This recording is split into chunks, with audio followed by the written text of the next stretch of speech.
Hello, welcome to another Drama is Life. With your host, I am Theresa White, licensed mental health counselor, registered drama therapist, and addiction counselor here in Terre Haute, Indiana. I am the owner and CEO of In Time Creative Counseling Services, where we offer a combination of the expressive arts with traditional therapy, drama therapy. And we offer that in person, in groups, and also virtually. If you want more information about our services, feel free to go to our website at www.intimeccs.com, or you can call us during regular office hours. So tonight we are on our trail of leaving a legacy. And so before we get into our title, I wanted to make sure that I get our announcements in so that once we get started, I do not forget, because that can happen. So for those who have been watching us for this month, you know that this is our business birthday month. So happy birthday to In Time Creative. And in tonight's topic with leaving a legacy, we are on part 3. Last week we talked about making sure that do we remember the time, as we kind of tied in with it being Martin Luther King Jr. Day and celebration of his birthday, that it was important that we remembered history, that we remember the things that make us who we are today, so that it can affect who we are today. We can use that to propel us into the future that we want to be. And again, leaving a legacy for the generation behind us. Today, I had a very interesting conversation with someone that I work with, and it really sparked a question in me. How will you be remembered? So tonight's topic with our legacy trail is, how will you be remembered? And as you think about that, I want you to think about someone that you have maybe lost to along the way, whether it's in childhood or whether it's in adulthood, and you've been to a funeral or a homegoing service or a celebration of life, whatever the title is that your family calls, when you go and you pay respects to those who have passed away. People come and give their words of honor and condolences to the families. This really sparked a conversation because, with myself, as I've talked about my own grief journey at times, that recently I have lost a family member. And so it sparked with watching some of the family members' comments on social media, or just hearing them even before the service. You'll hear people say, well, we're going to miss this about you, or we really enjoyed that about you. And you hear that typically when you go to someone's funeral or homegoing service, where family or friends or community will get up and say, their respects, or what we call pay their respects, or have a few words. And in those few words, what they are doing is giving you their summary of an experience that they've had with your loved one, and how important that is for you to hear that. And I know that sometimes that I have a lot of family, and even myself, I've been to more funerals than I would like to admit, even can count. I do not like going to them. They're not, of course, they're not fun for anybody, but I do go for many different reasons. But having a conversation with someone that I work with about their loved one and their experience with their loved one's funeral, and how people responded to come and pay respects to this person and how they have lived their life, really brought tears to my eyes, because that's what it's really about. Yes, the person that you are coming to pay respects for cannot hear your words, but I think it's really important that what you remember about them and what you've gleaned from their life is shared with their family, because that really is something that they can take away. That's a gift that not everybody really understands the value of. And so I'll give an example. So, going to a funeral of a loved one, I've heard many people say things like, oh, they were really kind, or they're the most giving person that I knew. I'm really going to miss their giving heart. And they give different attributes, and they give different statements to this person and what they brought to the relationship. There's also been times that I've been to funerals, and when you walk in, it's standing room only. And you think you can go in and you're 15 minutes early. You think I'm going to go early, I'm going to get a seat. But when you walk in, and I've been to those, when you walk in and you're kind of looking around like, whoa, who are all these people?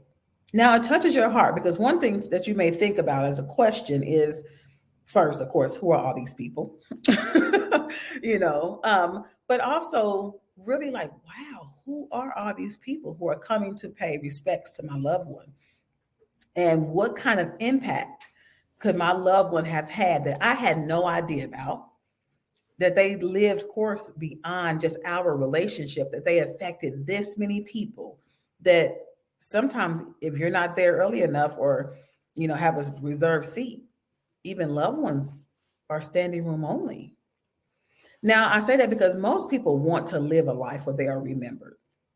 They want and remembered for good things. You don't people don't typically wake up in the morning and hope you remember them for something negative or something that will be detrimental to their name or to their family.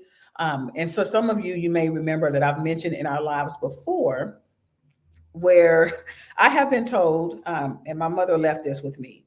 There are times that I would go to school, and before I went out the door, she would have you remember your name. And she may say, you are and you say your last name. Don't forget who you are, right? Or don't, basically put shame on the name of our family by acting up in school or being disobedient, disrespectful, etc.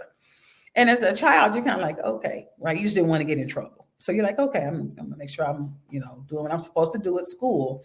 But what I really think about that, again, when you say that person's last name, what comes to mind? When you say the name, White, or when you say the name Brown, or when you say the name Green, or, Apple, whatever your last name may be, or the family history name.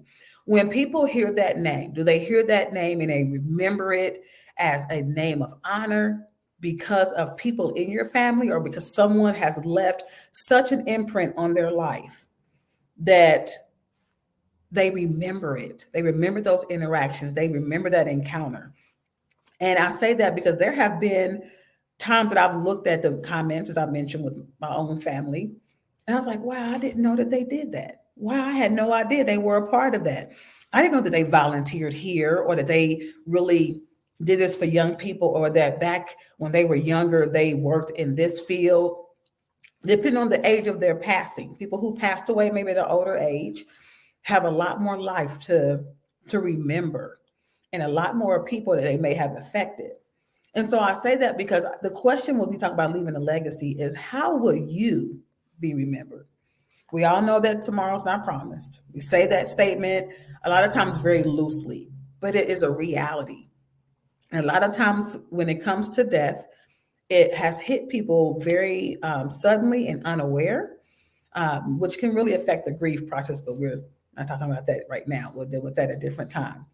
But when someone passes and you're like, whoa, I wasn't expecting that, then immediately you're going to what you remember, what you're going to miss, and those types of things. And so with certain family members that I have lost, and I'm hearing different statements of, oh, I'm going to miss this about them, or they did this about them.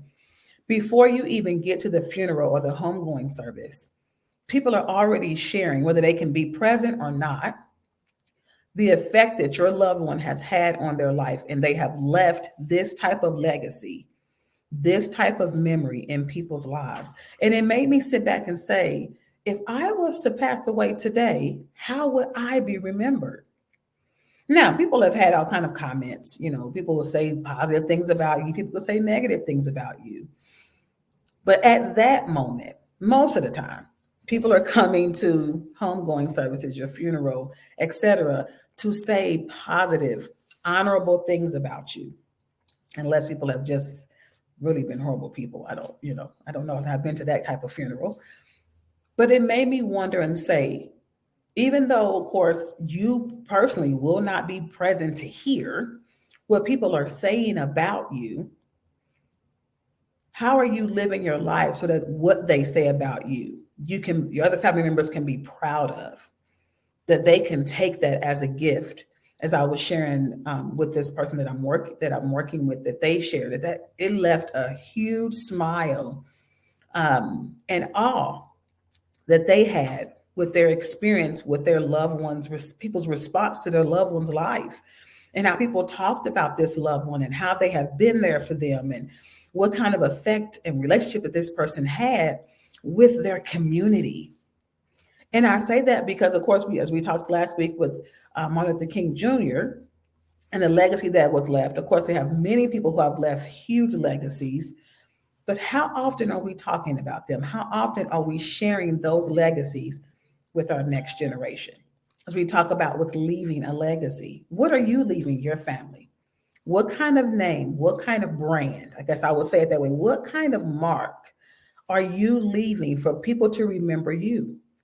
Are they saying you are the sweetest person? Are they saying you're the meanest person? Are they saying that you are tough and you are about your business? Are they saying you are compassionate and caring? Are they saying that you would give the shirt off your back to people? What are they saying? And if your answer to that is you don't know, then it may be a perfect opportunity for you to intentionally leave impressions that can warm hearts, that will be compassionate and kind and caring. Again, we know we live in a world that people are doing all kind of devastating things that sometimes are unthinkable.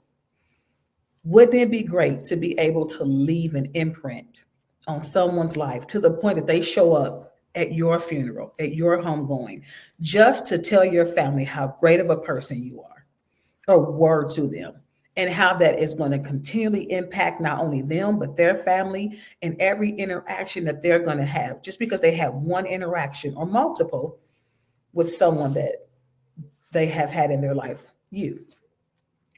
What if you could leave that legacy? And I'm not saying what if, because you still can. If you have breath in your body right now, you still have an opportunity to absolutely, intentionally leave that type of legacy. Whether you die at 20, 30, 40, 50, on down the line, no matter what that date says, as people talk about with the dash that goes in between, let that dash be so, let that dash have so much compassion and love that people show up and are compelled to show up where it's standing room only because you've had that kind of effect on people's lives. And again, we don't share stories enough in our families that people can hear from our grandparents and aunts and uncles, and those who are our foremothers and forefathers in our families that have truly have some wonderful character that has impacted us throughout the generations. Those are the conversations that I believe should be on constantly on social media. Those are the conversations and the posts that should constantly be happening at the dinner tables, that are constantly happening when we have our holidays. That's what we should be talking about. Those kind of legacies, those people who have left that kind of imprint on our lives, because they are the ones that matter. Not saying that people who have hurt us have not mattered, but those who you knew, really put a smile on your face, that made you feel like you were important, reminded you that you were loved, that you were compassionate. Those are the conversations that you want to have, that you want people to have about you when it's your time. And so that question, I encourage you to answer it. And if you don't know, again, ask people in your life, what are you saying? What would you say? And of course, you may not get the absolute honest answer because you're not deceased at this moment, but to just get an idea of what kind of impact you've had on people. Begin to ask people, what, as Jesus did in the scriptures, what are man saying about me? And then he turned it and said, but who do you say I am? And that's the true question. When you're talking to people, who do you say that I am? And I encourage you to answer that question not only for yourself, but if you don't know, make sure that you leave a legacy where you will absolutely be remembered for things you desire to be remembered for. And that's all I have for you tonight. I hope that you take, again, something with this and you use it, because leaving a positive and impactful legacy absolutely leaves a great imprint, not only on our mental and emotional health, but our physical as well. It feels good. It makes my heart smile to think about the great things that people have said about family members that I'm connected with, that I'm kin to. So imagine what it can feel like if you're that family member for somebody. Hope that you would consider doing so, leaving a great legacy. Have a great and beautiful week and continue to shine bright no matter where you are. See you next week. Bye bye.